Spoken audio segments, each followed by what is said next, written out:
My husband thought leaving me off the guest list was a subtle divorce prep. He assumed I was just the trophy wife oblivious to cap tables.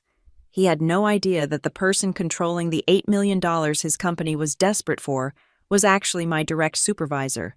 So while he walked the red carpet with his startup mistress, I arrived escorting the man holding his financial lifeline. The fundraising gala was about to become a very public asset division. My name is Helga Richard, and right now, I am staring at a piece of cream-colored cardstock that probably cost more than my first car.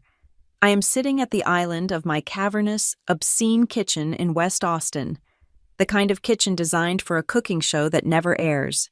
The countertops are Carrara marble, cold enough to preserve a body, which feels fitting given that I am looking at the autopsy report of my marriage. It is printed in gold leaf, raised lettering. It was very tasty, very expensive. The Luxora Living Series. B Gala. It is tonight, the biggest night of my husband's life. The night Miles Harrington finally proves to the world that his tech-enabled real estate empire is not just a glorified Airbnb for people who drink 3 kinds of oat milk. The invitation is addressed to Miles Harrington and guest. Usually, that slot, the guest slot, is implicitly me. I am the wife. I am the woman who proofread his first pitch deck while he hyperventilated into a paper bag. But this specific invitation was not mailed to me. I found it in his briefcase this morning when I was looking for a phone charger, and right next to it was a printed seating chart. I scanned the list. Table 1, the VIP table, Miles Harrington, and next to him, not Helga Richard, not Helga Harrington, Savannah Klein. I blinked, feeling that distinct, sour drop in my stomach that usually precedes food poisoning or a market crash. I know that name. Everyone in Austin with an Instagram account knows that name. Savannah Klein is 23 years old, describes herself as a holistic wellness evangelist, and posts photos of avocado toast that get more engagement than major news networks. I pulled out my phone. My fingers hovered over the Instagram icon. Do not do it. Helga, do not go pain shopping. I did it. There was a photo posted 3 hours ago, a picture of 2 latte cups touching rims a coffee cheers. The caption read, "Big things coming tonight. So proud of this visionary soul. Luxora manifesting twin flame." She had tagged Miles, a visionary soul. Last week, that visionary soul asked me if dishwashers needed special soap or if you could just throw a Tide Pod in there. I closed Instagram and opened Facebook. I do not know why. Maybe I am a masochist. And there it was, a subtle, silent update that had hit the newsfeed while I was asleep. Miles Harrington's relationship status had changed. It did not say single. That would be too bold, too legally actionable. It said it's complicated. Is it complicated? Since when we had dinner 2 nights ago, we argued about which season of Succession was the best. He kissed me on the cheek before leaving this morning, but apparently, our marriage is currently being A/B tested like a landing page. If the engagement on single Miles is higher than married Miles, he is going to pivot. I looked around my house. It is a beautiful prison. It is a sprawling architectural marvel in the hills, complete with a Tesla in the driveway and an infinity pool that looks like it drops straight into the Colorado River. But looking at it now, I realize none of it is mine. I am just part of the staging. I am like the bowl of lemons on the counter or the obscure art book on the coffee table that nobody opens. I am a feng shui accessory designed to make him look stable, but not interesting enough to distract from the main attraction. My phone buzzed on the marble. A text message. It was not from Miles. Miles does not text me bad news. He delegates. It was from Chloe, his 22-year-old executive assistant who thinks urgent means she ran out of matcha. Hey, Helga. Miles asked me to reach out. He says you should totally just relax tonight. The gala is going to be super high stress and honestly pretty technical with the investors. He thinks it is really not your vibe. He ordered you Postmates enjoy the self-care night XOXO. I stared at the screen. Not your vibe. The rage started low in my throat. Hot and sharp. Not my vibe, I built his vibe. 5 years ago. Luxora was just Miles in his underwear in our 1-bedroom apartment. crying because he did not know how to write a mission statement. I wrote it. I wrote the copy for the website.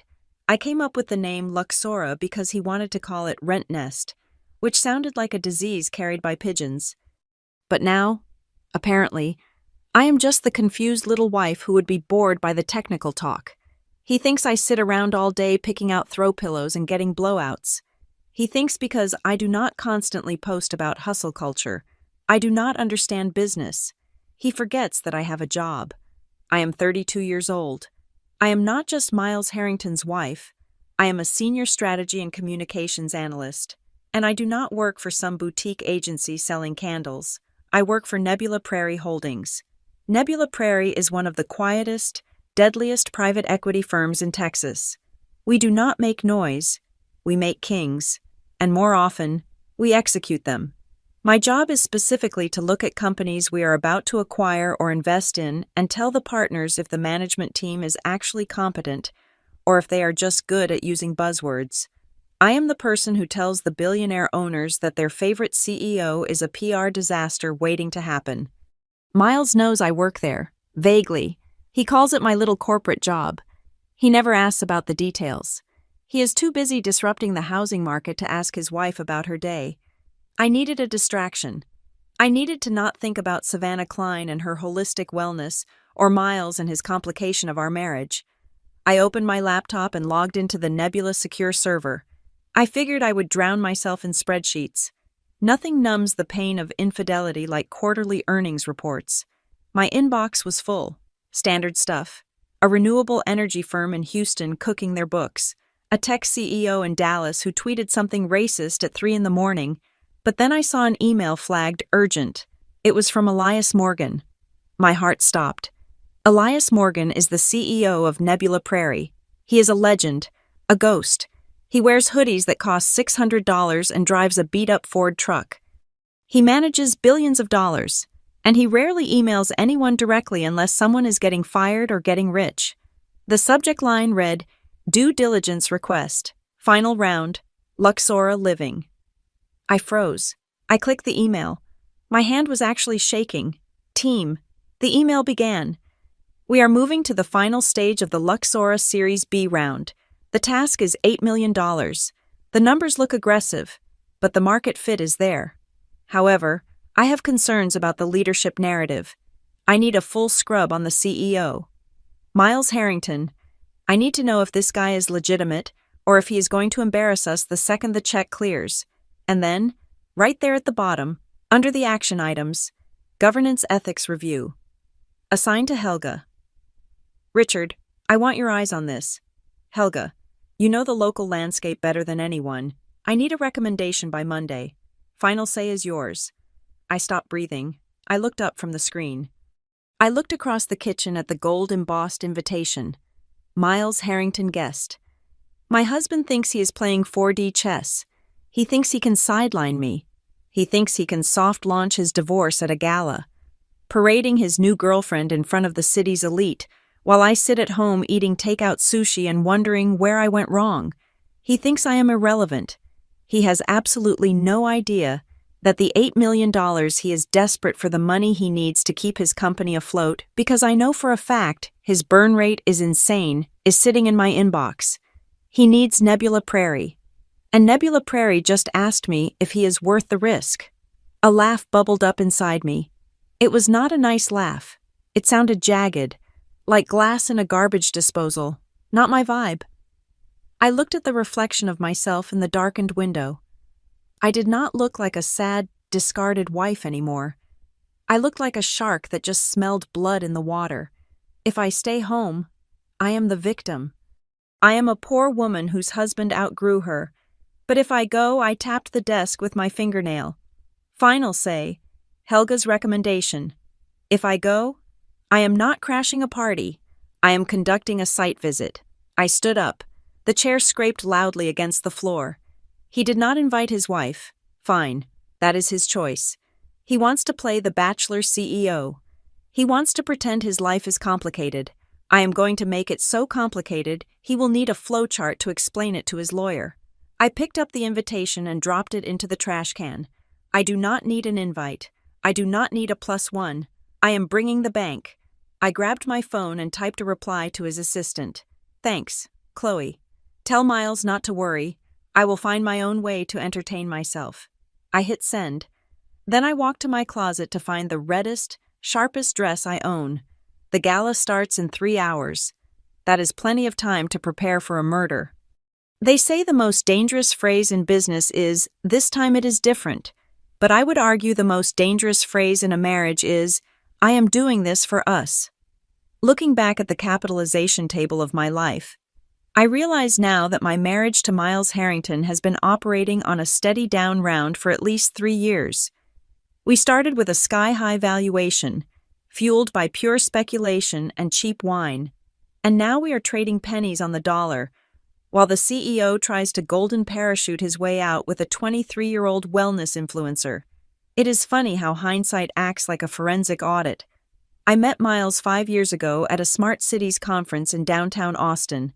It was one of those events where everyone wears lanyards and talks about synergy and disruption while eating stale bagels. I was 27, a junior PR associate trying to network. Miles was 28, a real estate broker with a gleaming smile and a suit that fit him just a little too tightly. He cornered me by the hydration station. He had this intensity that I mistook for passion. He talked about the rental market like it was a dragon he was destined to slay.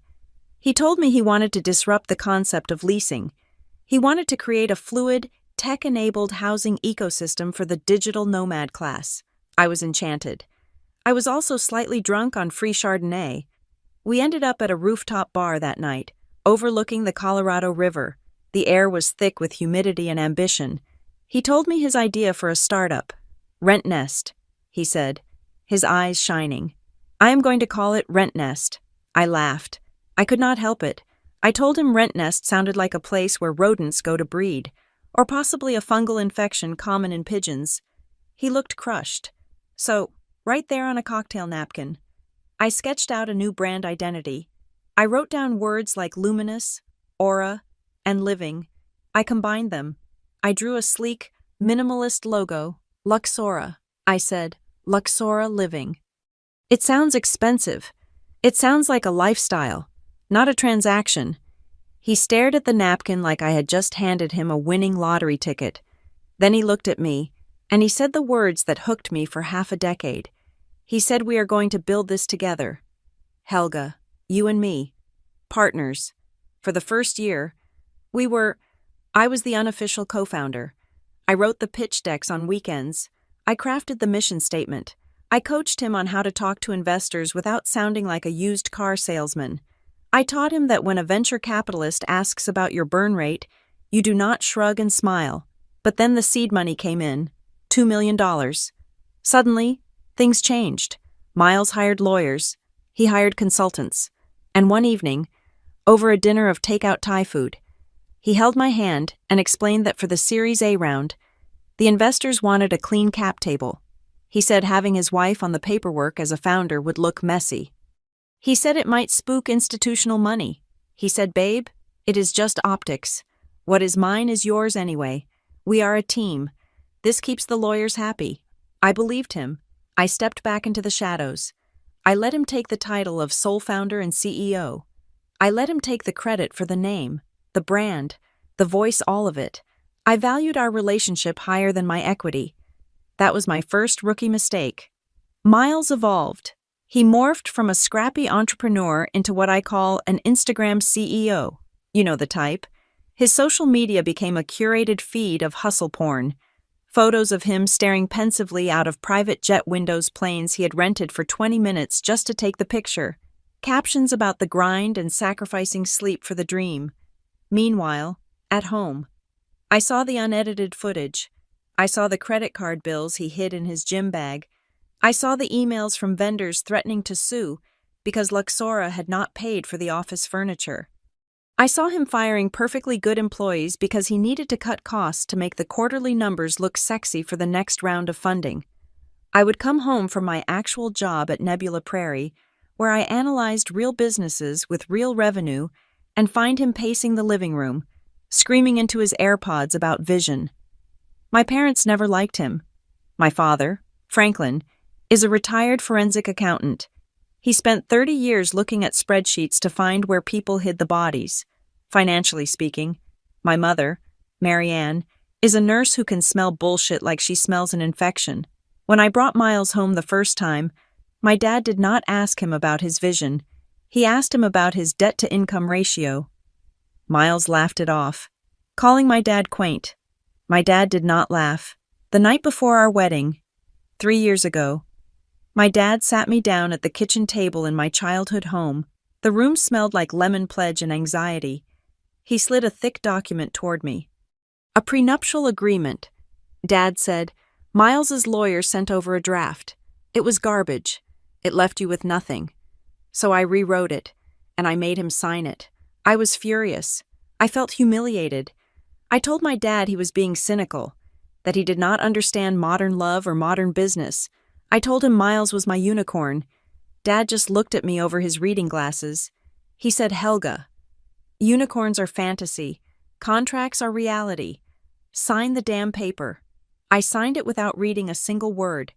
I wanted to prove to my dad that I trusted my husband. I wanted to prove that our marriage was not a transaction. I signed it to shut my father up, and then I marched down the aisle the next day and promised to love Miles for richer or for poorer. I certainly got the poorer part, not in money, but in spirit, over the last year. The distance between us grew like compound interest. He missed my 31st birthday because he was at a networking retreat in Tulum. He started locking his phone. He started using words like alignment and synergy when we were arguing about whose turn it was to empty the dishwasher. And then came Savannah Klein. At first, she was just a name on an invoice. Brand consulting services, $5,000 a month. I asked Miles about her. He waved a hand and said she was helping Luxora pivot to a younger demographic. He said she captures the Gen Z zeitgeist. Helga, you are too corporate to get it. I let it slide. I told myself that startup life is stressful. I told myself that successful men are busy. I told myself that I was the solid foundation, the rock he would come back to when the hype cycle ended. But looking at that invitation today, the one with guest instead of my name, the delusion finally shattered. This was not just a snub. This was a public declaration of a pivot. I sat there in my kitchen, replaying the last 5 years. I realized I had been an unpaid consultant, an emotional investor, and a silent partner in a venture that was failing. Miles viewed our marriage exactly like a term sheet he had outgrown. He had used my capital, my ideas, my support, my stability to get off the ground. And now that he was chasing a Series B valuation, he was looking to restructure the board. He wanted to replace the legacy partner with a flashy new acquisition. I thought about the email from Elias Morgan. Final say. Helga's recommendation. Miles thinks I am the wife who does not read the fine print. He thinks I am the safe option he can discard quietly. He forgot who raised me. He forgot that the daughter of a forensic accountant might eventually learn how to follow the money. I stood up and walked to the hallway mirror. My red dress was hanging on the door, still in the dry cleaning bag. He wants a valuation, fine. Tonight, I'm going to give him a valuation he will never forget. I am going to audit his entire existence. I grabbed my phone and dialed my dad. Hey, Dad, I said when he picked up, remember that prenup I signed without reading? Do you still have a copy?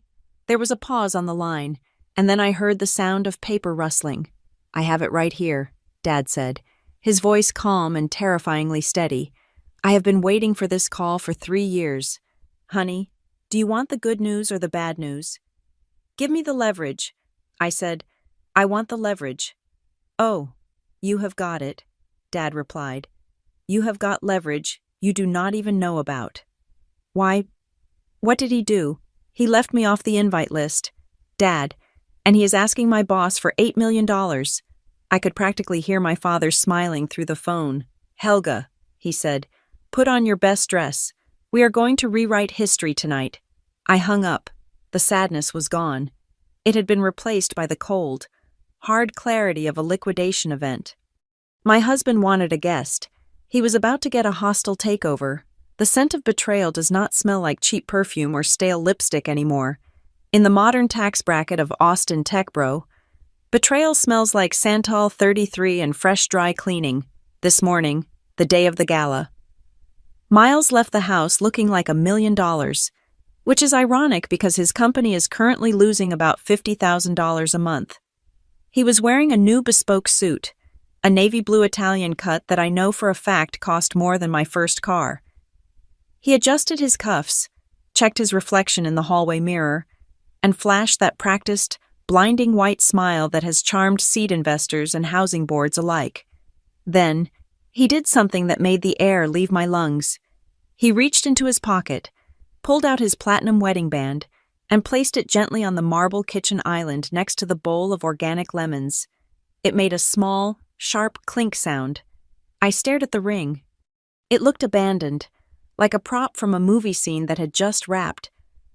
"Just for tonight," Miles said, not meeting my eyes. He was busy adjusting his pocket square. "I do not want the investors asking personal questions. You know how it is. Helga, the narrative needs to be about the product, about the singular vision. If I look married, they start asking about work-life balance. If I look single, they think I am married to the company. It is just psychology." He kissed me on the forehead. It felt dry, impersonal, like a stamp of approval on a document he had not bothered to read. "Do not wait up," he said. "I will probably crash at the hotel near the venue to debrief with the team. Love you." The door clicked shut. The house fell silent, except for the hum of the Sub-Zero refrigerator and the sound of my own heart breaking in slow motion. I stood there for a long time, staring at the ring. Singular vision.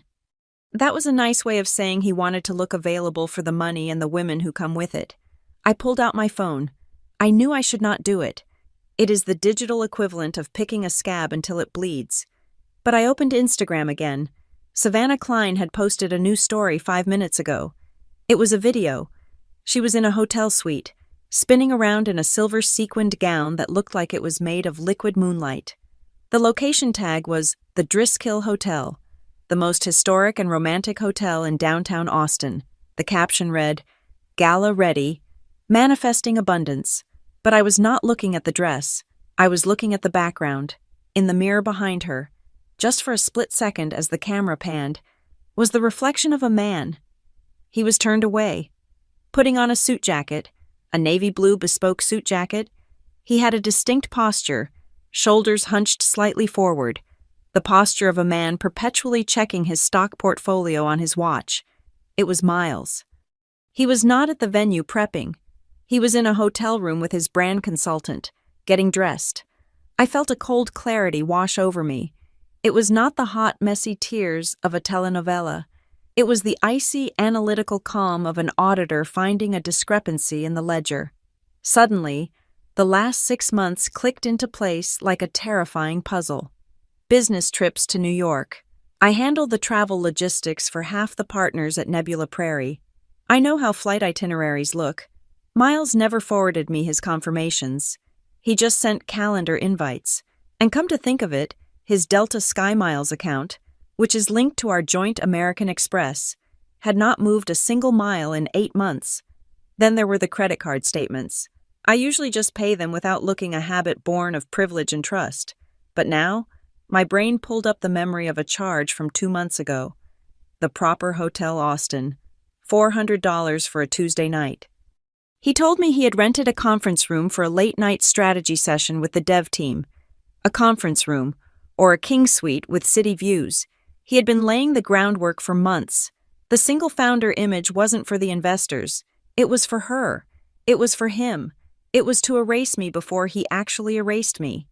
I walked into his home office. It is a shrine to his ego. Framed magazine covers where he is mentioned in the fine print. A 3D printed model of a Luxora building. His laptop was sitting on the desk. Closed. Miles is smart about real estate, but he is lazy about cybersecurity. He uses the same password for everything.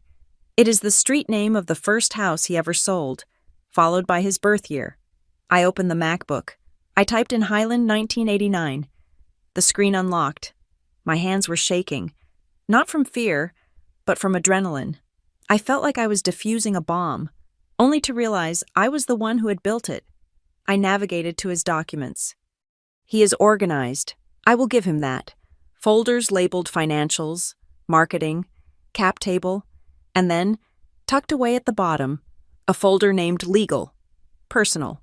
I double-clicked it. Inside were 3 files. One was a PDF titled Harrington Divorce Draft V2, PDF. The second was a spreadsheet, Asset Division Strategy, XLSX. The third was an email draft saved as a text file, emailed to draft text. I opened the email draft first. It was dated yesterday. Hey Marcus. It read, update on the timeline. We are looking good on the Nebula Prairie Series B.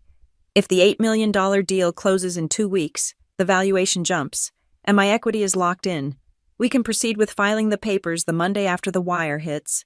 I want to get this done before the end of the quarter. I read the next paragraph, and I felt the air leave the room. Regarding Helga. Do not worry about her fighting for the shares. She is risk-averse. Plus, she will be fine. She has her own job. Let us just offer her the house and keep the Luxora equity clean. I need her off the cap table completely before we go for Series C. She is a reputational risk if this gets messy. So let us make it a quick exit. She will be fine. She has her own job. I read it again. She will be fine. He did not talk about me like a wife of 5 years. He did not talk about me like the woman who named his company. He talked about me like a redundant employee he was laying off during a restructuring. He talked about me like a depreciating asset that needed to be liquidated to free up capital for a newer model. I am a reputational risk. I closed the text file and opened the PDF, the divorce draft. It was brutal. It cited irreconcilable differences.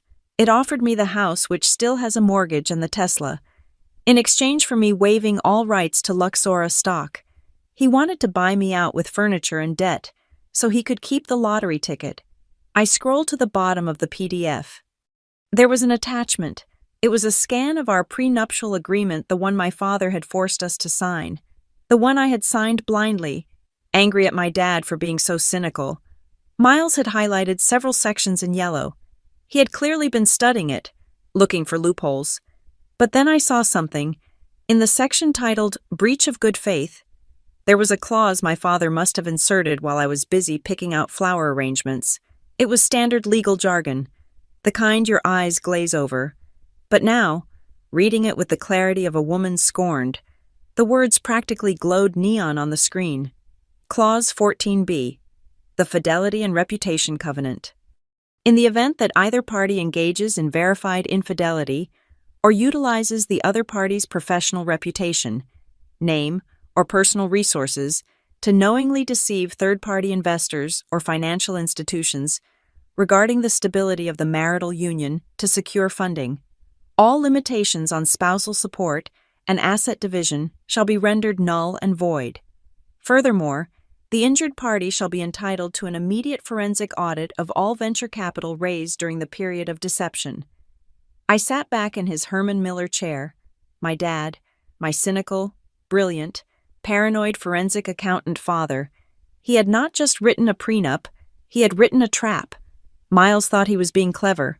He thought by leaving his ring on the counter and telling me to stay home. He was protecting the single founder narrative. He thought by keeping me secret, he was securing the bag. But according to Clause 14b, by using a fake single persona to court investors, specifically my boss, while still legally married to me, he was not just being a jerk. He was committing contractual suicide. If he secures that $8 million based on a lie about his stability and focus, and I can prove he was sleeping with Savannah and planning a divorce the whole time, the prenup does not protect him. It eats him alive. He essentially handed me the detonator. I pulled out my phone. I took a photo of the screen, the email draft where he admitted to timing the divorce after the funding. I took a photo of the Instagram story with him in the background. I took a photo of the guest invite I had fished out of the trash earlier. I opened my text thread with my dad. I attached the photos. My hands were steady now. Dad, I typed, you were right. About everything. Look at Clause 14b. I waited a second, then added one more message. I think he just preceded his own self-destruction. I hit send. Then I stood up. I looked at the empty spot on his desk where a framed photo of us used to be. He must have moved it to a drawer. She will be fine. He had written. He was right. I will be fine. But he is about to find out that the only thing more expensive than a divorce is a down round triggered by fraud. I walked out of his office and headed straight for my closet. I needed that red dress. And I needed to find a pair of heels sharp enough to puncture a bloated ego. The gala starts in 2 hours, and I have an $8 million secret to whisper in the CEO's ear. My parents live in a small, weather-beaten bungalow in the suburbs of North Austin, about 40 minutes and 3 tax brackets away from the glass and steel prison I share with Miles. It is the kind of house that smells like old paper and pot roast, a place where the furniture has lasted longer than most celebrity marriages. I pulled my Tesla into the driveway. Parking next to my dad's ancient Ford sedan, I did not even knock.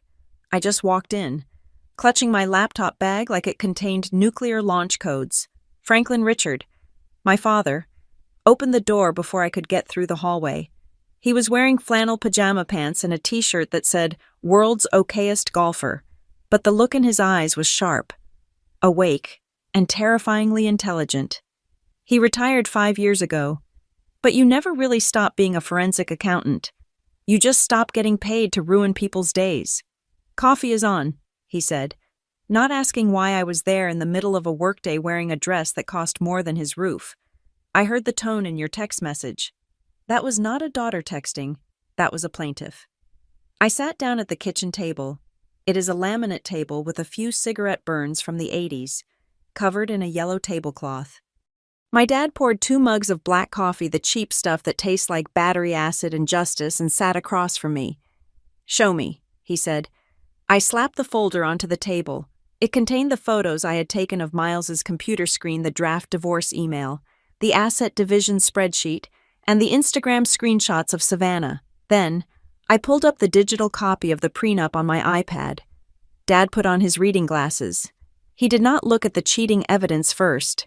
He went straight for the contract. He is a romantic that way. "Okay," he muttered, his finger tracing the lines of the document he had forced me to sign 3 years ago. "Here's the thing about contracts. Helga. People think they are walls, but if you know how to read them, they are actually trapdoors." He pulled a yellow highlighter out of his pajama pocket, he always carries one, which says a lot about his personality, and slashed a line across a paragraph on page 12. "I designed this document as a security system," he explained, his voice dropping into that lecture mode I remembered from childhood. "Standard prenups protect the assets brought into the marriage, but I added a good faith representation clause. Basically, it says that the separation of assets is valid only if both parties have operated with full transparency regarding the marital estate." He looked up at me, his eyes gleaming. "Now, tell me about this $8 million. I took a sip of the terrible coffee. Nebula Prairie is looking to lead the Series B round. The check is for $8 million.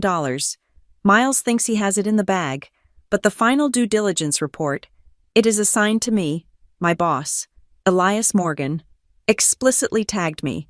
He wrote that the final say is Helga's recommendation." My dad froze. A slow, predatory smile spread across his face. It was the smile of a man who just found a rounding error that was going to send a CEO to federal prison. "You are the gatekeeper," he whispered. "Oh, this is poetry. This is absolute poetry. But Miles doesn't know," I added. "He thinks I'm just a decorative wife. He thinks I don't even know what due diligence is. He's planning to close the deal, get the wire transfer, and then serve me with divorce papers the following Monday so he can keep the equity for himself." Dad nodded, his brain working faster than a high-frequency trading algorithm. "Okay, let us build the timeline. When did he start seeing this Savannah person? About 4 months ago?" I said, "Right around the time Luxora started prepping for the fundraising roadshow. And at that time," Dad asked, "how has he been presenting himself to the media?" I pulled up a few articles on my phone. TechCrunch profile. The Monk Mode CEO. Forbes mentioned Miles Harrington on sacrificing personal life for the mission. He's selling a narrative. I explained. He is telling investors he is single, focused, and married to the job. He is explicitly denying my existence to make himself look like a lower-risk investment. No wife, no messy divorce potential, just pure hustle. Dad slammed his hand on the table. Got him. That is it. That is the trigger. What I asked. That is fraud. Helga, Dad said, circling the claws on the iPad so hard I thought the screen would crack. He is not just lying to you. He is misrepresenting his legal status to investors to secure capital. He is using the single founder image as a material asset to close the deal. That activates the fraud and infidelity clause in the prenup. He leaned forward. If he triggers this clause, the asset protection dissolves. We revert to common law property rules. But more importantly, it exposes him to shareholder lawsuits. If he takes that $8 million based on a lie and then immediately files for divorce, the investors can sue him for material misrepresentation. He is walking into a minefield. I felt a surge of adrenaline. So I killed the deal. I said, I go to the gala tonight. I tell Elias everything, and I thank the funding. Luxora goes bankrupt. Miles loses everything. Game over. Dad shook his head. No, that is emotional thinking. That is amateur hour. He took a sip of coffee and looked at me with a deadly seriousness. If you kill the deal, you destroy the company. You destroy the asset. Miles goes broke, and you get half of nothing. Revenge is expensive. Honey, smart revenge pays dividends. So what do? You do not stop the deal, Dad said. You control it. He grabbed a napkin just like I had done 5 years ago when I named the company and started drawing a diagram. You go to your boss, Elias. You show him this evidence. You tell him that his potential investment is currently a walking liability, but then you offer him a solution. You tell him to fund the $8 million, but with conditions attached. What conditions, I asked, leaning in. Governance, Dad said. You restructure the board. You demand that because of the personal volatility of the CEO. The fund requires a special oversight committee. You demand a new chief operating officer who actually runs the business while Miles just shakes hands and smiles. And you demand that the voting rights of his shares are suspended pending an internal ethics review. I stared at the napkin. It was brilliant. It was not a murder. It was a hostile takeover. And who leads that ethics review, Dad asked, raising an eyebrow. I do, I said, realizing the full scope of the plan. My boss already assigned me the role. Exactly, Dad said. You do not destroy him. You become his boss. You turn his company into your company. You make him wake up every morning knowing that the check that saved his business is the same chain that binds him to you. He sat back, looking satisfied. But listen to me. Helga, this is important. You cannot break the law. No hacking, no blackmail, no screaming scenes. You just put the truth on the table at the right time. Let the money and the lawyers do the heavy lifting. If you act crazy, he wins. If you act like a shark, you own the ocean. I nodded, my mind racing. It was perfect. It was cold, calculated, and devastating. Suddenly, I heard footsteps behind me. My mother, Marianne, walked into the kitchen. She was carrying an old, dusty Nike shoebox. She did not say a word. She just placed it on the table between the prenup and the coffee mugs. What is this? I asked. Mom sat down. She has soft eyes, but today they looked hard as flint. I went into the attic. She said quietly, I kept these. I knew the day would come. I opened the box. Inside were 5 spiral-bound notebooks, the cheap kind from Target. I picked up the top one. It was dated 5 years ago. I opened it. There, in my own handwriting, were the original sketches for the Luxora logo, the color palettes, the taglines, the entire brand strategy. Page after page of the work I had done in the evenings while Miles played video games. There were notes on the business model, the target demographic, and the pricing structure. It is not just a divorce, Mom said, pouring herself some coffee. He did not just steal your years. Helga, he stole your brain. This is proof. You are not just a wife asking for alimony.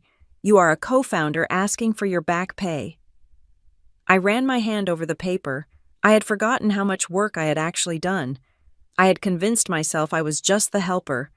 But looking at these notebooks, I realized I was the architect. Miles was just the contractor who put his name on the sign. Dad looked at the notebooks, then at me. "Well," he said, capping his highlighter, "that changes the valuation significantly. Now we are not just talking about fraud, we are talking about intellectual property theft." I closed the notebook and put it back in the box. I looked at my parents, a retired accountant in pajamas, and a nurse with a shoebox, and I realized I had a better legal team than any firm in Austin. "I am going to the gala," I said, standing up, "and I'm taking this box with me." Dad smiled. "Give them hell, kid, but do it with a spreadsheet." The elevator ride to the 42nd floor of the Nebula Prairie headquarters takes exactly 45 seconds. That is 45 seconds to hyperventilate, or 45 seconds to harden your heart into a diamond. I chose the diamond. I caught my reflection in the polished brass doors. The red dress was hidden under a trench coat, but I could feel its silk against my skin like armor. I clutched the leather portfolio against my chest. Inside were the photos of the prenup, the draft divorce papers, the Instagram screenshots, and the stack of my original notebooks from the shoebox.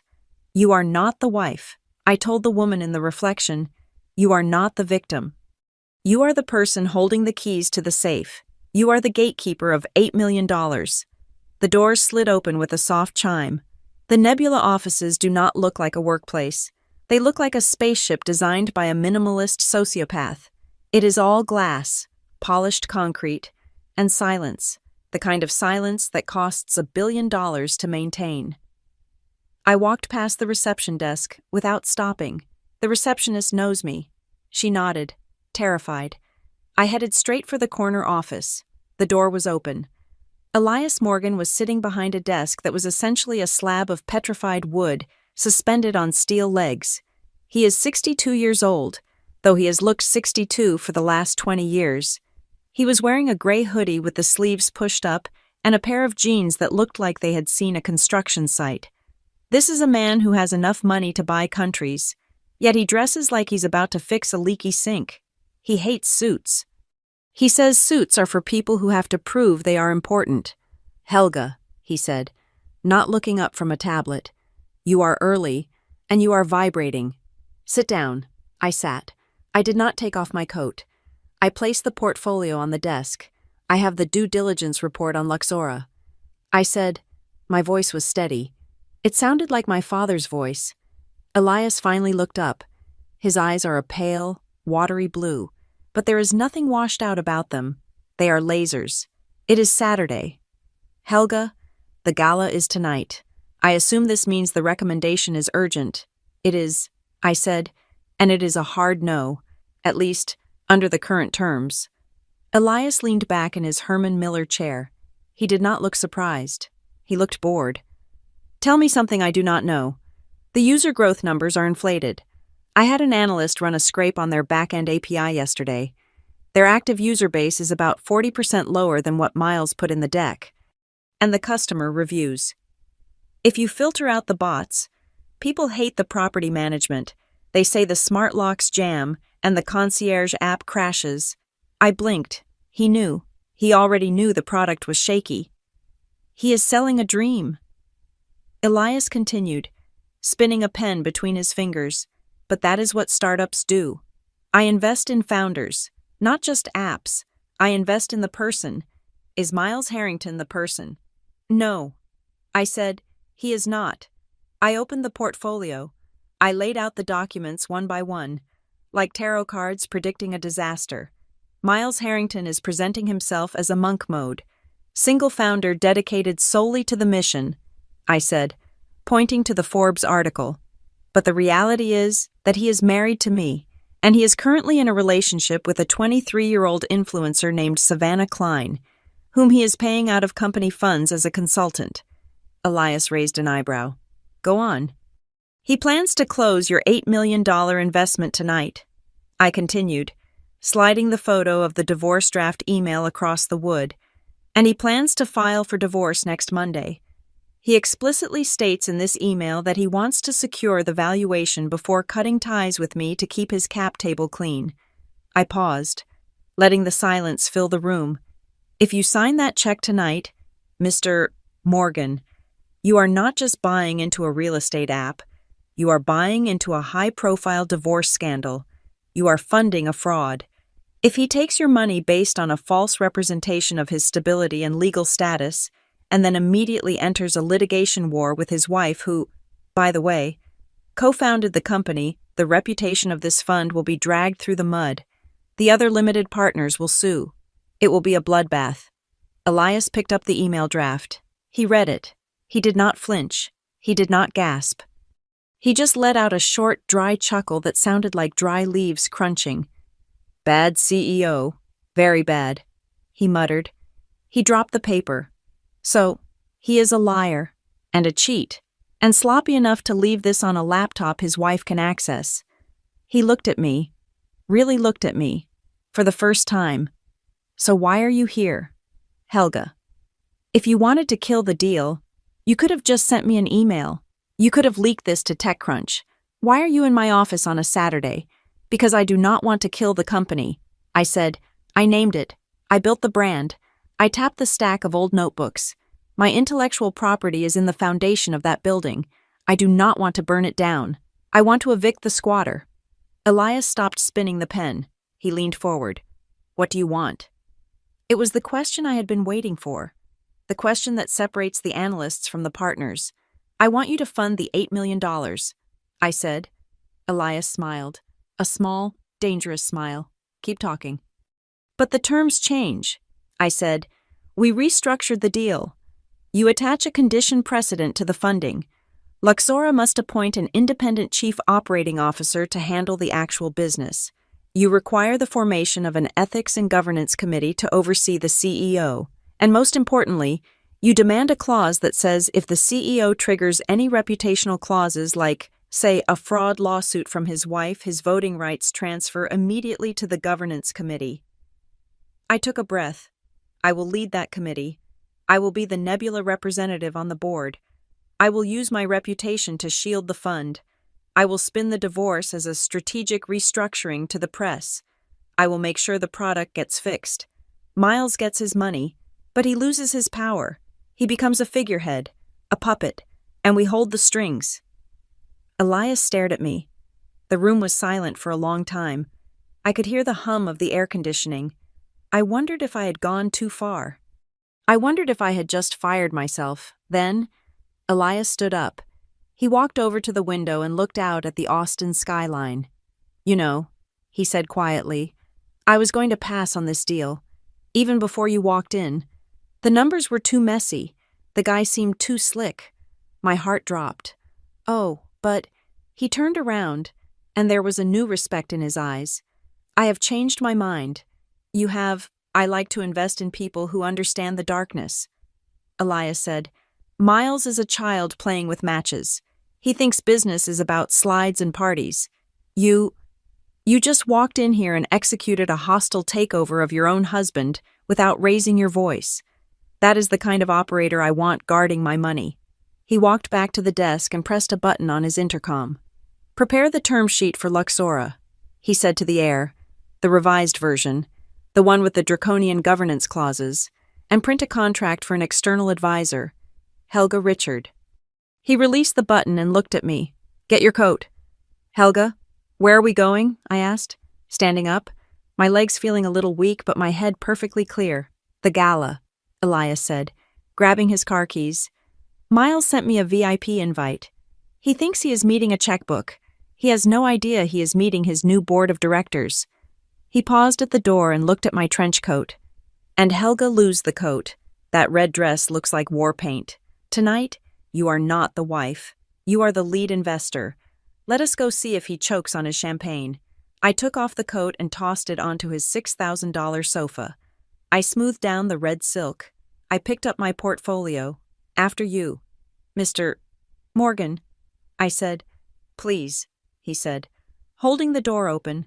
"Call me Elias. We are partners now." I drove back to the house in a fugue state. the kind of hyper-focused calm that I imagine surgeons feel right before they crack open a chest cavity. I had a timeline. I had a strategy. And most importantly, I had a wardrobe change to make. My closet is a walk-in affair that is larger than my first apartment. Miles insisted on it when we bought the place. He liked the aesthetic of abundance. Inside, my clothes were arranged by color, a gradient of submission that Miles had subtly curated over the years. There were racks of beige, cream, soft pastels, and muted grays. "You look so elegant in neutrals." "Helga," he used to say, "let the vibrant colors be for the brand. You are the grounding force. You do not want to draw attention away from the vision." For 5 years, I had dressed like a high-end piece of drywall. I had made myself invisible so he could shine. I walked past the rows of obedient beige silk and reached into the very back, where I kept the things I bought but never wore. I pulled out the garment bag. Inside was a dress I had purchased 2 years ago for a charity gala that Miles ended up canceling on me at the last minute. It was red. Not a polite, cheery cherry red. It was a deep, blood-oxygenated crimson. It was a structural masterpiece with a sharp, architectural neckline and a slit that suggested I might be carrying a concealed weapon on my thigh. It was loud. It was aggressive. It was the kind of dress that walks into a room and demands an apology from everyone else just for existing. I stripped off my work clothes and stepped into it. The zipper hissed as I pulled it up. A sound like a snake waking up. I looked in the mirror. The woman staring back did not look like a grounding force. She looked like a forest fire. But a dress is just a costume. I needed ammunition. I went to my home office printer. I took the digital file of the prenup, the one with my father's neon yellow highlights on Clause 14B, and I printed it on heavy, linen-bonded paper, the kind of paper lawyers use to serve lawsuits that ruin your life. I folded it precisely and slid it into a thick, cream-colored envelope. I did not seal it. I wanted it to be easy to access when the moment came. Then, the digital evidence. I took the USB drive containing the screenshots of Savannah's Instagram, the draft divorce papers, the emails to his lawyer, and the financial discrepancies I had pulled from his laptop. I did not want to carry a clutch. I needed my hands free for handshakes and champagne. I found a long silver chain in my jewelry box. I threaded the USB drive onto it. It was a sleek metallic thumb drive that looked modern enough to pass as an avant-garde pendant. I clasped it around my neck. The cold metal rested right against my sternum, pulsing with the heat of my skin. It was 8 gigabytes of pure destruction, worn right over my heart. I heard the front door open. My mother, Marianne, had arrived. She had driven over from the suburbs as soon as I texted her the plan. She walked into the bedroom, took one look at me in the red dress, and set her jaw. My mother is a nurse. She has spent 30 years prepping patients for surgery, cleaning wounds, and telling people that everything is going to be okay, even when she knows it might not be. She knows how to handle blood. "Sit down," she ordered, pointing to the vanity. "Your hands are shaking. Let me do the eyeliner. You cannot kill a man's career with crooked wings." I sat. The room was quiet. Save for the soft scratch of the makeup brush, it felt less like a beauty routine and more like a ritual. We were putting on war paint. "You listen to me, Helga," Mom said, her voice low and steady as she applied a layer of mascara. "You are not going there to make a scene. You are not going there to cry or throw a drink in his face. That is what the old Helga would do. Tonight, you are going there to sign the verdict that he wrote for himself." She stepped back and looked at me. "He thinks you are weak. Use that. Let him think he has won until the exact second he realizes he has lost everything." My phone buzzed on the marble counter. It was Miles. I picked it up, half expecting an apology, or maybe a request to bring him a forgotten tie. "Hey." The text read, "I know tonight is going to be hard for you.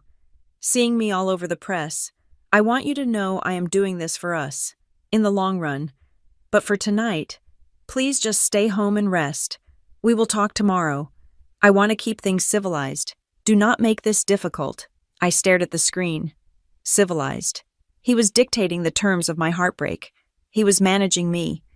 He truly believed that I was sitting at home, weeping into a pillow, waiting for him to return and explain why he had to replace me. I did not feel angry anymore. The anger had crystallized into something colder, harder, and much more useful. I did not reply. I just deleted the thread. "Is it him?" Mom asked. "He wants me to be civilized," I said, standing up and smoothing the red silk over my hips. "He has no idea I am bringing the guillotine." I grabbed the envelope with the prenup. I checked the USB around my neck. "I have to go." I said, "Elias is picking me up." Mom walked me to the door. She did not hug me. She just squeezed my shoulder. A firm, grounding pressure. "Go get your company back, baby." Outside, the street was dark. A black SUV with tinted windows was idling at the curb. It looked like a government vehicle, the kind that transports dignitaries or prisoners. I opened the back door and slid onto the leather seat. The air inside smelled of expensive leather and peppermint.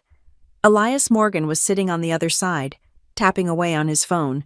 He was wearing a tuxedo, but he had somehow managed to make it look casual, like he had slept in it. "Nice dress," he said, not looking up. Very subtle. "It screams, 'I am here to audit your soul.'" That was the goal, I said, buckling my seatbelt. The car pulled away from the curb, gliding silently down the winding hills of West Austin toward the glittering skyline of downtown. "You okay?" Elias asked, finally putting his phone away. "This is not a normal Saturday night. Most people go to the movies. You are going to a public execution." "I am fine," I said. "I just want to get it over with." Elias nodded. He looked out the window at the passing streetlights. "You know, I have been in this game for 40 years. I have seen founders steal, lie, cheat, and burn down their own companies for insurance money, and every time, they think they are the hero of the story. They think the rules do not apply to them because they are visionaries." He turned to look at me. "My job, our job, Helga, is not to save them. Our job is to protect the money of the teachers, the firefighters, and the pensioners who trust us with their savings. We do not invest in liars. Tonight is not about revenge. It is about fiduciary duty." I listened to him, and I felt a shift inside me. For the last 5 years, I had defined myself as Miles Harrington's wife. I had been the supporting character in his biopic, but sitting in this car, with the CEO of Nebula Prairie treating me like a partner, I realized that title was dead. I was not Mrs. Harrington anymore. I was Helga Richard. I was the strategy lead. I was the woman who had the authority to block an $8 million wire transfer with a single nod. I pulled out my phone one last time. I opened my text thread with my dad. "We are 10 minutes out." I typed, "If I do not message you in 2 hours, assume I am busy watching his life burn down." I hit send. As we approached the venue, the Driskill Hotel, glowing with amber lights, my phone pinged with a notification from LinkedIn. I glanced at it, and my jaw tightened. Miles had just posted an update, a photo of the gala ballroom, empty and perfectly lit, with the caption, "Incredible night ahead." "So proud to announce that Luxora is closing our Series B with the support of our partners at Nebula Prairie. $8 million to fuel the future of living. Let's go. Blessed founder life." I showed the screen to Elias. "He posted it," I said, my voice quiet. "He announced the deal. We haven't even signed the term sheet yet." Elias looked at the screen and let out a short, sharp laugh. "He is announcing a partnership that doesn't exist yet." Elias said, "He is trying to force our hand. If we back out now, he looks like a failure. He thinks he is boxing us in." "No," I said, clutching the USB pendant around my neck. "He just gave us one more weapon. That is a material misrepresentation to the public market. He just proved he is willing to lie about funding to boost his stock." The SUV rolled to a stop in front of the red carpet. Flashbulbs were already popping. I could see the valet opening the door. "Ready?" Elias asked. I took a deep breath. I touched the silver drive against my chest. I thought about the beige clothes in my closet. I thought about the guest invitation in the trash. "Let us go," I said. "I think my husband is waiting for his check." The ballroom of the Driskill Hotel was vibrating with the kind of manufactured energy that costs $50,000 to rent for an evening. It was a sea of black tuxedos and floor-length gowns, all swirling under the massive crystal chandeliers that cast a fractured, golden light over the crowd. The air smelled of expensive lilies, past hors d'oeuvres, and the sharp metallic scent of ambition. At the far end of the room, a massive LED wall pulsed with the Luxora logo, a sleek, minimalist golden key intertwining with a house. Slogans like "Reinventing urban luxury and disrupting the lease" faded in and out, creating a hypnotic backdrop for the man of the hour. Miles stood on the red carpet in front of a step-and-repeat banner, basking in the strobe light rhythm of camera flashes. He looked perfect. He looked like the cover of a magazine that people buy at airports to feel productive, and clinging to his arm, radiating the smug satisfaction of a cat that had just swallowed a canary, was Savannah Klein. She was wearing a dress that looked less like clothing and more like a cloud of silver glitter held together by hope and double-sided tape. It was beautiful, in a cheap, flashy way. Miles had his hand resting possessively on the small of her back. His fingers splayed out against the fabric. It was a gesture of ownership. He was not just posing with a guest. He was presenting his future, the master of ceremonies, a local news anchor hired to add gravitas to the event. Tapped the microphone. "Ladies and gentlemen," his voice boomed through the speakers, "please welcome the visionary behind the revolution, the man who is changing how we live, Mr. Miles Harrington." The room erupted in applause. The photographers screamed for him to look left, look right. Miles flashed that $1,000,000 smile, the one I had fallen in love with 5 years ago, the one that hid a hollow interior, and that is exactly when the double mahogany doors at the entrance swung open. It was not a polite entrance. It was a breach. Elias Morgan walked in first, his tuxedo slightly rumpled, looking like a billionaire who had just rolled out of bed to buy the hotel. And then, I stepped into the light. The red dress did exactly what it was designed to do. It slashed through the sea of polite black and navy like a fresh wound. It was vibrant, dangerous, and impossible to ignore. I held my head high, the silver USB pendant resting cold against my chest, and I locked my eyes on the red carpet. The effect was immediate. A ripple of confusion spread outward from the door like a shockwave. Heads turned, drinks paused halfway to mouth. I saw the exact moment the recognition hit the crowd. Austin is a small town disguised as a big city. Half the people in this room had been at our wedding. They knew who Mrs. Harrington was, and they knew Mrs. Harrington was definitely not the silver glitter bomb currently attached to the CEO's arm. The whispers started, a low buzzing hum that competed with the jazz band. "Wait, isn't that Helga? I thought they were separated. Why is she with Elias Morgan? Look at that dress." Miles froze. It was subtle, a micro-expression that only a wife or a poker player would catch. His smile didn't drop, but his eyes went dead. He looked like a deer in headlights. If the deer was wearing a bespoke suit and realizing it had just been caught poaching, Savannah followed his gaze.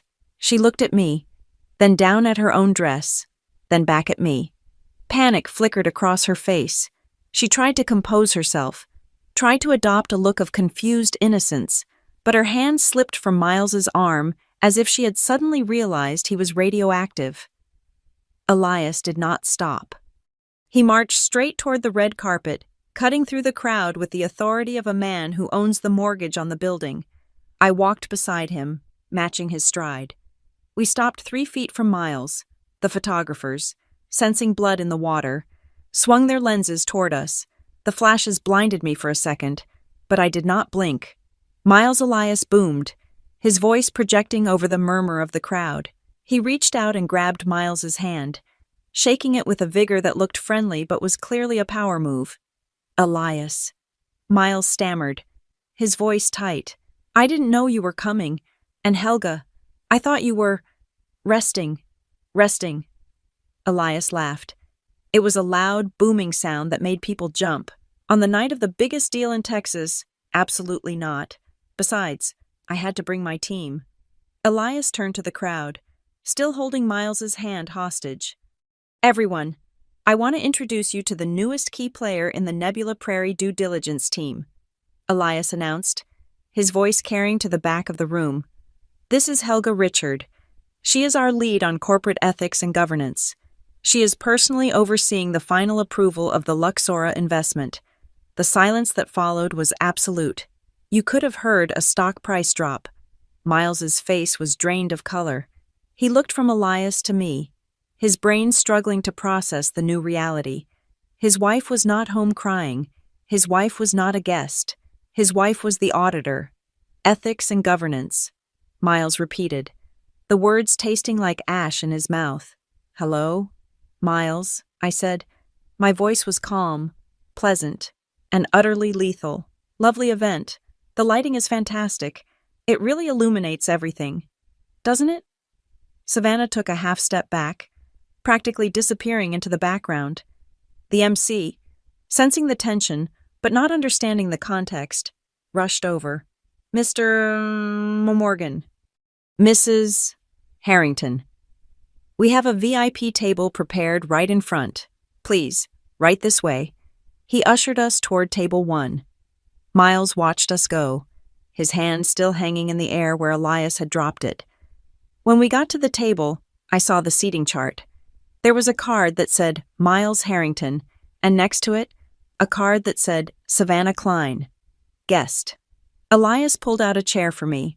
He reached over, picked up the Savannah Klein place card, crumpled it into a ball, and dropped it into a crystal ashtray.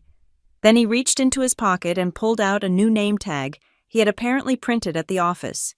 He placed it on the table. Helga Richard, Nebula Prairie Holdings. I sat down. I looked up at the stage where Miles was trying to recover his composure.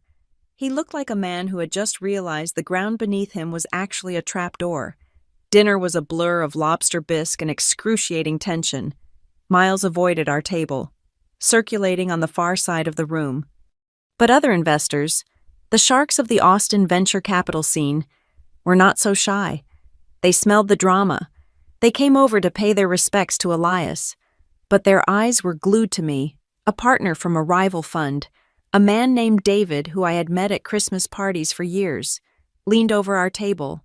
Helga, you look stunning, David said, eyeing the red dress. I am a little confused, though.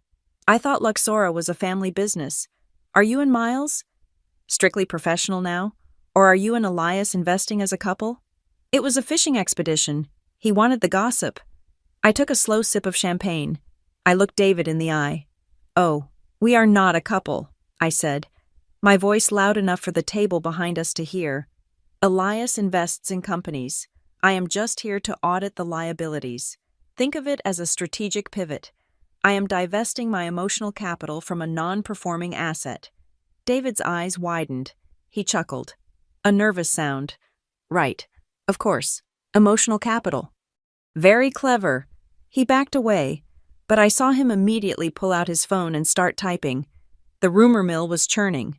Meanwhile, at the table to my left, I saw Savannah holding court. She had recovered her nerve, probably assuming that whatever was happening was just boring business politics. She was talking to a young man in a generic gray suit who was nodding enthusiastically.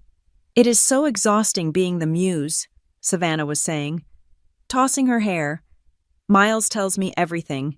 I mean, literally everything. He says I am the only one who gets the vision. That is why he brought me tonight. We are basically co-founders in spirit. The official paperwork is just messy corporate stuff. The young man in the gray suit nodded, taking a sip of water. Wow, he said. So you are involved in the strategy, totally. Savannah beamed. I mean, I picked the color scheme for the app, and honestly the whole single founder vibe, that was my idea. It is just sexier for the brand. I watched the young man smile. He reached into his pocket and pulled out a small notepad, jotting something down. I recognized him. It was not a random guest. It was Jason Wheeler, a junior reporter for the Austin Tech Chronicle, a blog famous for destroying startups with brutal exposés. Savannah thought she was flirting with a fan. She was actually giving a deposition to the press. I caught Elias's eye. He had seen it too. He raised his glass to me in a silent toast. The trap was setting itself.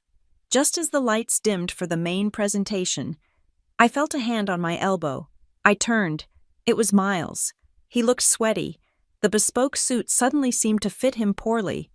He pulled me toward the heavy velvet curtains near the emergency exit, away from the prying eyes of the main floor. "Helga," he hissed, his voice trembling with a mix of anger and fear. "What are you doing here?" "You are embarrassing me." "I am embarrassing you?" I asked, feigning surprise. "I thought I was supporting the deal. Elias insisted I come. He values my input." "Stop it," Miles snapped. "I know what you are doing.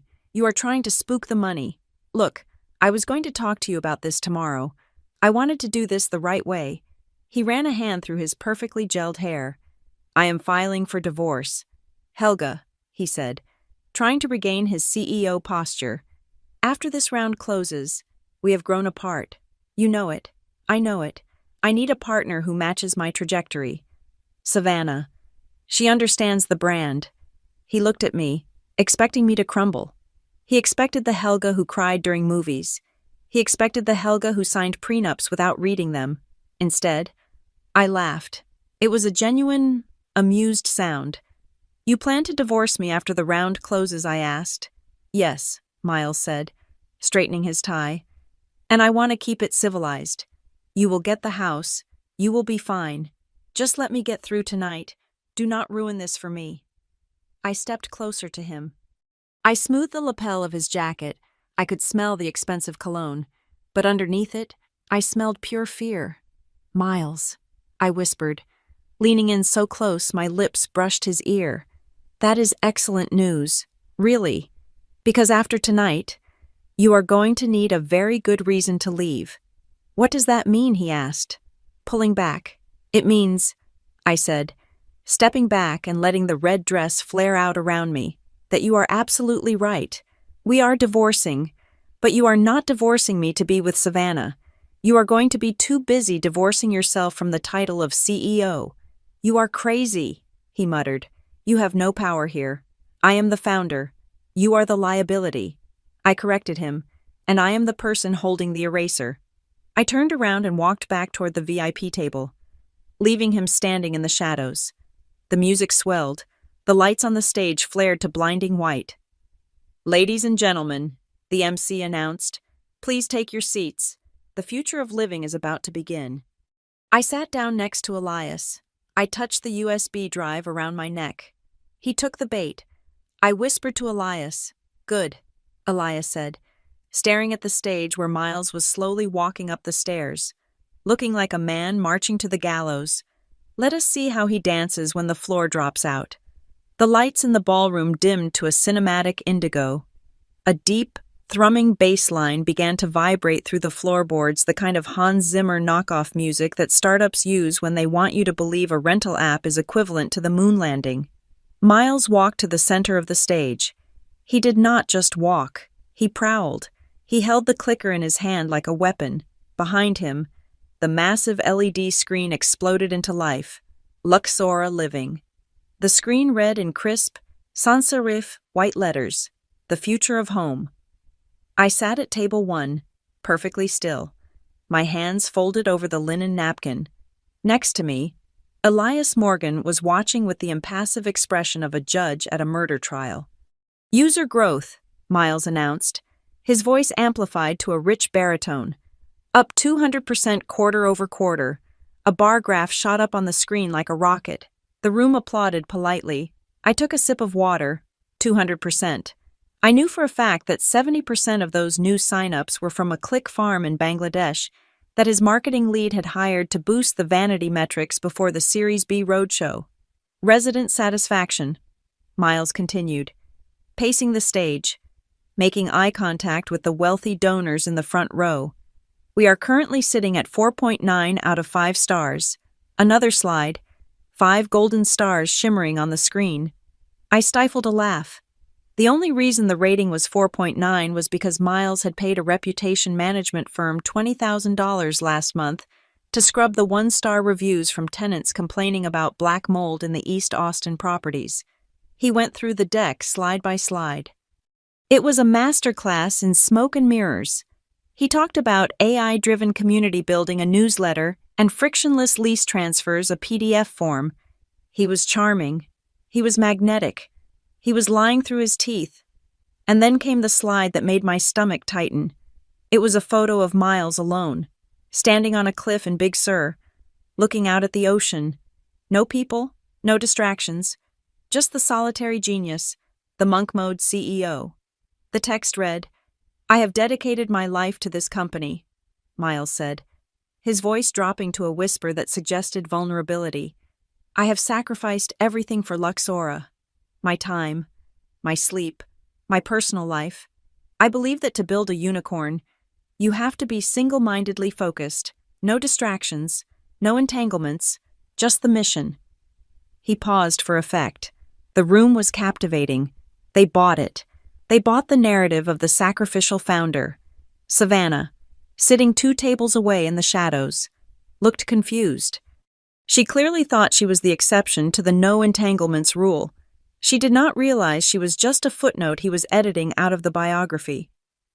"Thank you," Miles said, bowing slightly as the lights came up. "I am now happy to take questions from our partners." The applause was thunderous. Miles beamed, basking in the adoration. He looked invincible. Elias Morgan stood up. The applause died down instantly. When the man writing the $8 million check stands up, "You shut up." A microphone runner sprinted over to our table. Elias took the mic, but he did not sit down. He stared up at the stage. "Miles," Elias said, his voice scratching through the speakers. "Impressive deck. Very shiny. Thank you." "Elias," Miles said, flashing a confident thumbs up. "We built it for you." "I have a question about governance," Elias said. He did not smile. "Specifically, about the stability of leadership. You mentioned monk mode. You mentioned sacrificing your personal life. Can you elaborate on how you ensure transparency when your personal brand is so heavily tied to the company's valuation?" Miles chuckled. He thought it was a softball question. He thought Elias was giving him a chance to brag. "Great question," Miles said, leaning against the podium. "Look, transparency is our core value. When I say I am married to the job, I mean it. I have cleared the decks. I have structured my life so that there is zero friction between me and the success of Luxora. Investors do not have to worry about messy divorces or distraction because, quite frankly, I do not have a life outside of this office." He spread his hands wide. "I am a safe bet because I have nothing else to lose." The room murmured in approval. It was the perfect answer, except it was a lie. Elias nodded slowly. "I see. So you are asserting that there are no undisclosed personal liabilities that could impact the company's reputation?" "Absolutely none," Miles said. Elias looked at me. He held out the microphone. "I think my colleague has a follow-up," Elias said. Miles frowned. He squinted against the stage lights. He saw a woman in a red dress stand up next to Elias. He saw the microphone being passed, and then he saw my face. I took the microphone. It was heavy, cold, and powerful. "Hi, Miles," I said. My voice rang out through the ballroom, clear, sharp, familiar. The color drained from Miles's face so fast he looked like he had been embalmed. He gripped the podium. "For those who do not know me," I said, turning slightly to address the room while keeping my eyes locked on my husband, "my name is Helga Richard. I am the Senior Strategy Lead for Nebula Prairie Holdings. I am also the person conducting the final due diligence on this $8 million investment." I paused. The silence was absolute, and I added, "I am also Miles Harrington's legal wife of 5 years. A gasp rippled through the room. It was not a polite gasp. It was the sound of 200 people realizing they were watching a car crash. I reached into my clutch and pulled out the cream-colored envelope. I did not open it. I just held it up. It caught the light. "Miles," I said, my tone conversational, as if we were discussing dinner plans. "You just told this room full of investors that you are single, focused, and transparent. You told them you have cleared the decks." I took a step closer to the stage. But according to this prenuptial agreement, I said, tapping the envelope with a manicured fingernail, and according to the emails you drafted to your divorce lawyer yesterday, your plan was actually to secure the funding tonight based on this single-founder lie, and then file for divorce next Monday to avoid splitting the shares. The murmuring exploded into open conversation. I saw phones lighting up everywhere. People were frantically searching LinkedIn. I saw the partner from the rival fund showing his screen to the person next to him, Miles's bio. Single founder, glowing like an indictment. Miles leaned into his microphone. "Helga," he said, his voice cracking, "this is neither the time nor the place. This is a private matter. We can discuss this at home." "No. Miles," I interrupted him. "Privacy is for the bedroom. This is a boardroom." I gestured to the room of investors. "You are asking these people for $8 million. You are selling them a narrative of stability. But if your entire pitch is based on a lie about your legal status, and if you are planning to use their money to fund a legal war against your co-founder, yes, everyone. I named the company then. This is not a private matter." I stared at him. "This is financial misrepresentation. This is fraud." "I am not committing fraud," Miles shouted, losing his cool. "I am protecting the company. You are emotional." "I am not emotional," I said, my voice dropping an octave, becoming deadly calm. "I am an auditor, and I just found a material breach in your disclosures." Suddenly, a chair scraped against the floor. At the table near Savannah, the young man in the gray suit stood up. It was Jason Wheeler, the tech reporter. He held up his phone. The red light of the recording app was blinking. "Mr. Harrington," Jason called out, his voice cutting through the chaos. "Jason Wheeler from the Austin Tech Chronicle. My readers love transparency. Can you confirm for the record that you have been using company funds to pay your girlfriend, Ms. Klein, as a consultant, while hiding your marriage from your lead investor?" The room went nuclear. Miles looked at Jason, then at Savannah, who was currently trying to hide under the tablecloth, and finally back at me. He realized, in that split second, that he was not the protagonist anymore. He was the villain. If he attacked me, he looked unhinged. If he denied it, the evidence would come out. If he admitted it, the deal was dead. He stood there, mouth opening and closing, the monk mode slide still glowing mockingly behind him. Elias Morgan took the microphone back from me. "Thank you, Helga," Elias said. He turned to the crowd. He did not look angry. He looked like a disappointed father who was about to take away the car keys. "Nebula Prairie takes governance very seriously," Elias announced, "in light of these discrepancies, and the potential legal exposure regarding the CEO's personal representations, we are placing an immediate hold on the Series B funding." The crowd gasped again. $8 million, vanishing in real time. "However," Elias continued, raising a hand to silence the room, "we believe the asset has value. Therefore, we will not be walking away. Instead, we are initiating a mandatory, independent ethics and governance review of Luxora Living, effective tomorrow morning." Elias turned and pointed a finger at me. "This review will be led by our newly appointed external board advisor, Ms. Helga Richard. No funds will be released until she and only she signs off on the structural changes." Elias looked up at Miles on the stage. "Miles, I suggest you get a good lawyer, not for your divorce, but to keep your job." I stood there in my red dress, the center of the hurricane. I looked at Miles. He was small. He was shrinking against the massive screen. The Future of Home slogan loomed over him, but he looked like a man who had just been evicted. I touched the USB drive around my neck. The pitch deck was dead. The real presentation had just begun. The headquarters of Luxora Living is located in a converted warehouse in East Austin. Usually, it is a temple to open-plan pretension, filled with beanbag chairs, cold brew taps, and 20-somethings playing ping-pong while waiting for their stock options to vest. But at 1 o'clock in the morning, with the overhead fluorescent lights humming like a headache, it looked less like a tech campus and more like an interrogation room. We were in the main glass-walled conference room. The fishbowl. On one side of the mahogany table sat Miles.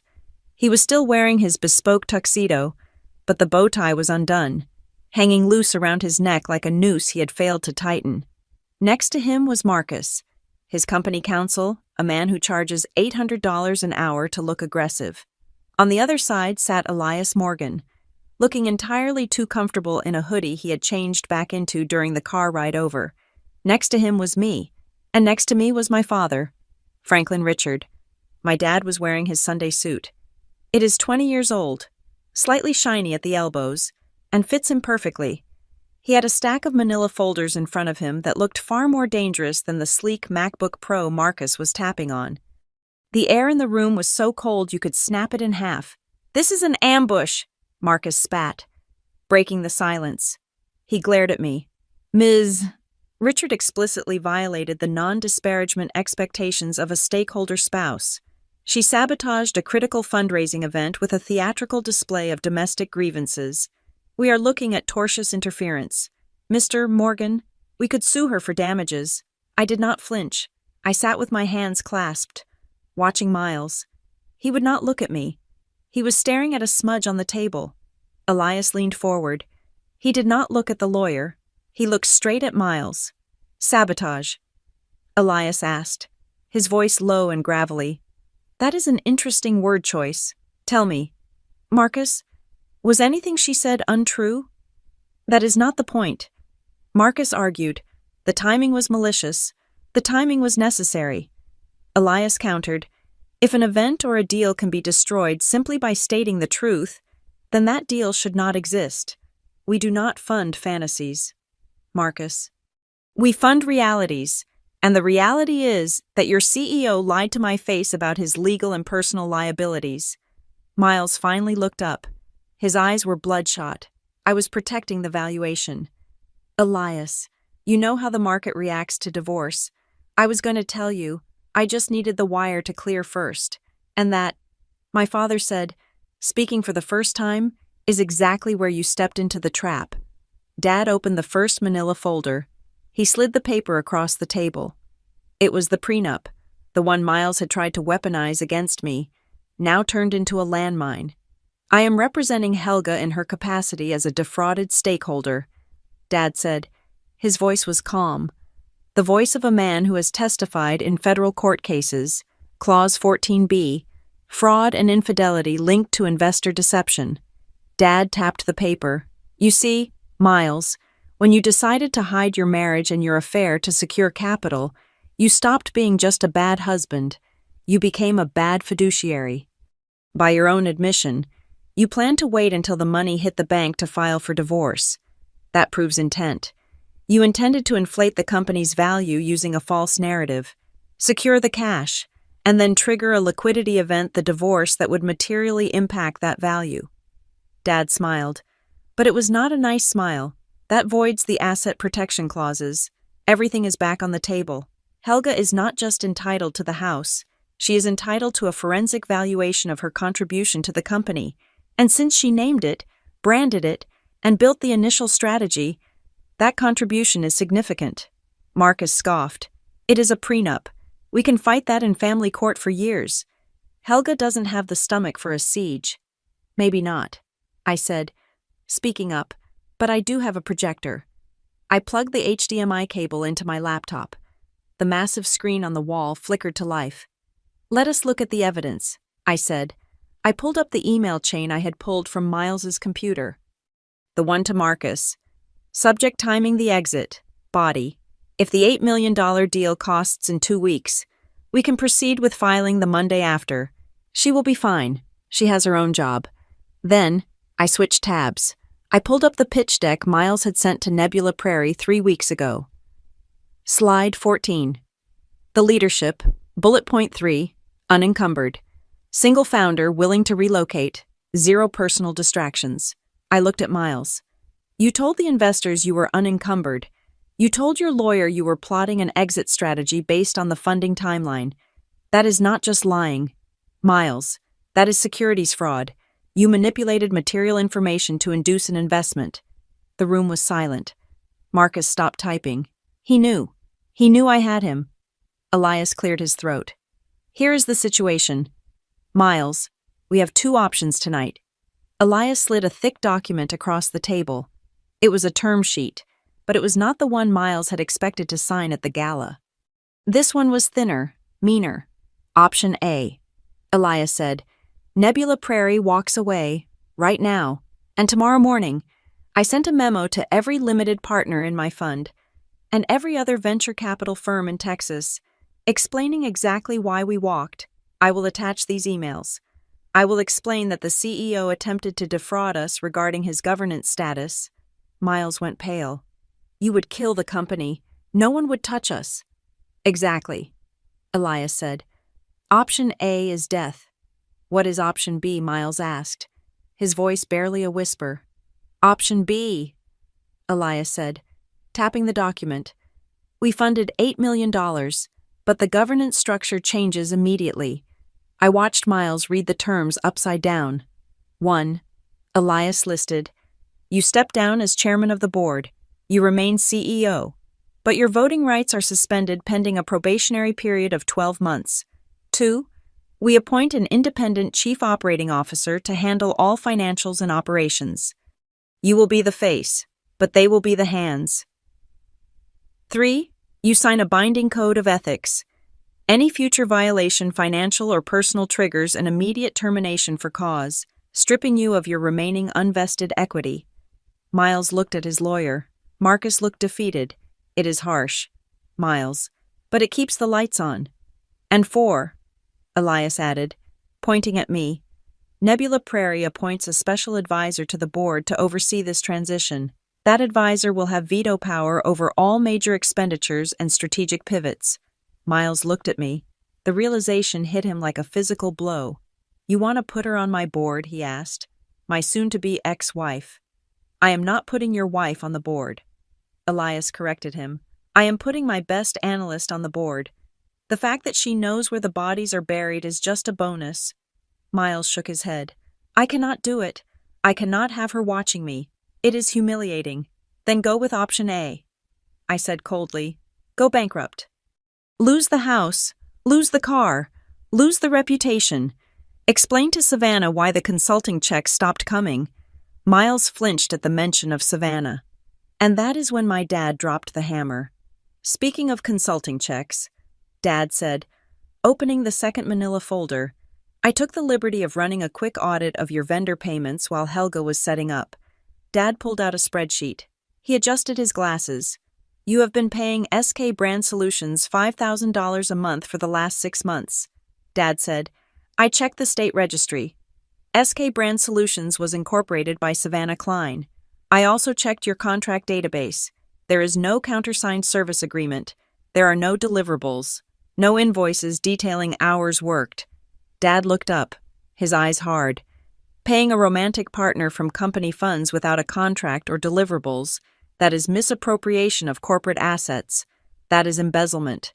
Miles, in a public company, you would go to jail. In a private company, your investors sue you for breach of fiduciary duty and strip you of everything you own to recoup the loss. The silence in the room was heavy, absolute, and suffocating. Miles looked at the spreadsheet. He looked at the emails on the screen. He looked at the prenup. He was surrounded. We had blocked every exit. If he walked away, he was broke and possibly facing criminal charges. If he stayed, he kept his title and his salary. But he lost his kingdom. He would be a king in name only. Ruling at the pleasure of the queen he tried to dethrone. He looked at me. For a second, I saw the ghost of the man I loved 5 years ago, the ambitious, scrappy guy who just wanted to build something, but he was gone, consumed by the monster he had fed. Where do I sign? Miles whispered. Marcus handed him a pen. I watched him sign the document. His hand was shaking. He signed away his voting rights. He signed away his autonomy. He signed away his pride. Elias took the document, checked the signature, and handed it to me for the final countersign as the witness and new board advisor. I picked up the pen. It felt heavy. I signed my name. Helga Richard. Not Harrington. Done, Elias said, standing up and zipping up his hoodie. The wire will hit in the morning. The The press release goes out at 9. It will say that Luxora has successfully closed its Series B and is strengthening its governance with key strategic appointments. He looked at Miles, who was slumped in his chair. You are still the CEO. Miles, try to act like one and get a real consultant for your branding. The current one is too expensive. I stood up. I disconnected my laptop. The screen went black, plunging the room back into the harsh fluorescent reality. I will see you at the quarterly board meeting. Miles, I said, have the financial reports ready, and this time, make sure the user growth numbers are real. I walked out of the glass room. My dad was waiting for me by the door, clutching his folders. He winked at me. Not bad for a night's work, Dad whispered. I think we secured a very favorable return on investment. We did, I said. I looked back one last time. Miles was sitting alone at the long mahogany table, a small figure in a big, empty room. He had his $8 million, but he had lost the only person who actually knew how to spend it.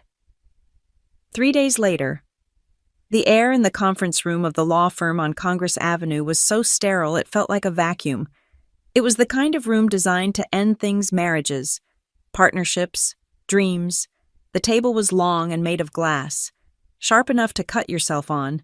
Miles sat on one side, flanked by Marcus, his exhausted lawyer. I sat on the other, next to my father, Franklin. In the center of the table, sitting like a silent judge, was the prenuptial agreement. Miles looked terrible. The bespoke suit was gone, replaced by a wrinkled button-down shirt. He had not shaved in 2 days. The monk-mode facade had cracked, revealing the panicked man underneath, who had realized he was not the protagonist of this story. He was a cautionary tale. Marcus cleared his throat, trying to muster some professional bravado. We have reviewed the terms, Marcus said, pushing a paper across the glass. We believe Helga's demand for 50% of the marital assets, plus a retained equity stake in Luxora, is excessive. Given the short duration of the marriage and the volatility of the company valuation, we propose a flat cash settlement, $200,000, and she walks away. My father laughed. It was a dry, rasping sound. $200,000, Dad asked, leaning forward. Marcus, you seem to be operating under the assumption that this is a standard no-fault divorce.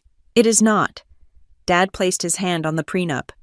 This document, Dad continued, contains a specific clause regarding fraud.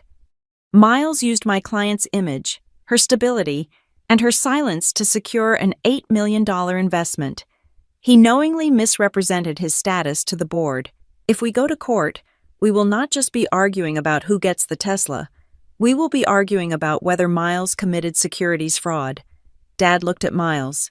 And if we do that, Miles, the story changes. You are no longer the self-made genius who disrupted real estate. You become the guy who used his wife as a prop to trick a venture capital fund and then tried to discard her when the check cleared. Imagine what the tech blogs will do with that. Imagine what the limited partners will do. Miles flinched. He knew exactly what would happen. He would be radioactive. No fund would ever touch him again. What do you want? Helga Miles asked, his voice hollow. He did not look at his lawyer. He looked at me. You want to ruin me? Is that it? I looked at him. I felt a strange sense of pity. He was so small. I do not want to ruin you. Miles, I said calmly, I just want what I earned. I slid my own document across the table. Here are the terms, I said. 1, I got the house. You move out by Friday. 2, I get a forensic valuation of my intellectual property contribution to Luxora, the branding, the name, the initial strategy. That translates to a 5% equity stake, fully vested, non-dilutable. 3, a permanent injunction preventing you or Luxora from using my image, name, or likeness in any future PR materials. I paused. Miles looked relieved. He thought that was it. And 4, I added, you agree to a transition plan. Once the new chief operating officer is onboarded and stable a timeline determined by the board, you will step down as CEO. What? Miles shot up in his chair. You cannot take my company. I found it. You found it. I corrected him. But you almost killed it. The board does not trust you.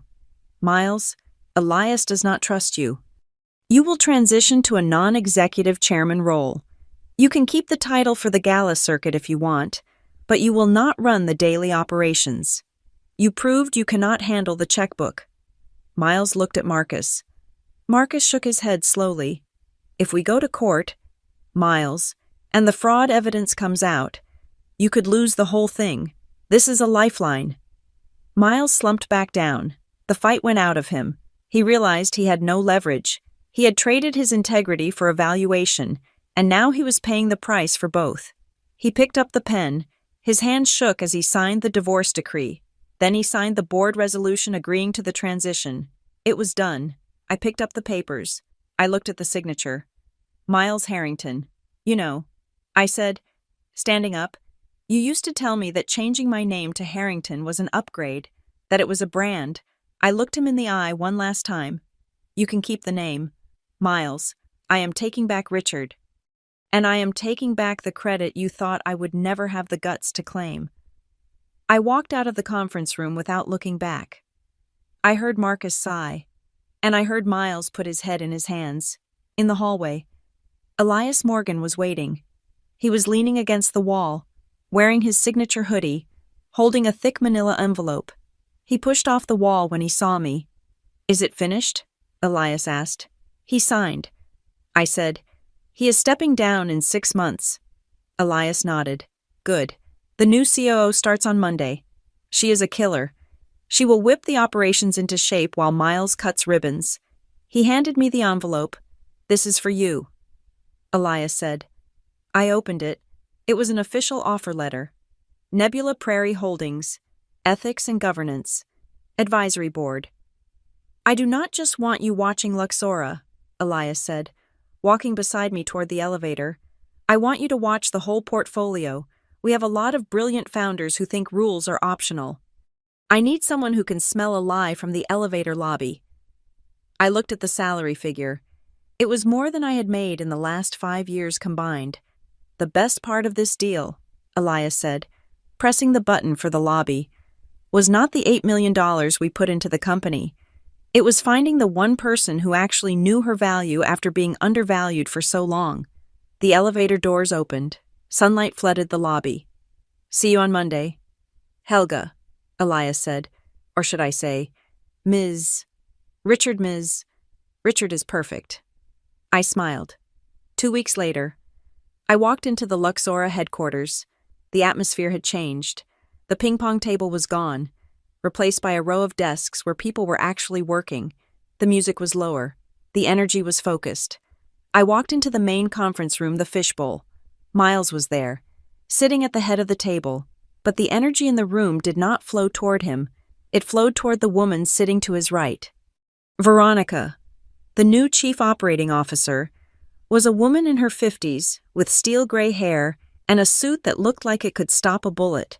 She was in the middle of a presentation about operational efficiency. When I walked in, the conversation stopped.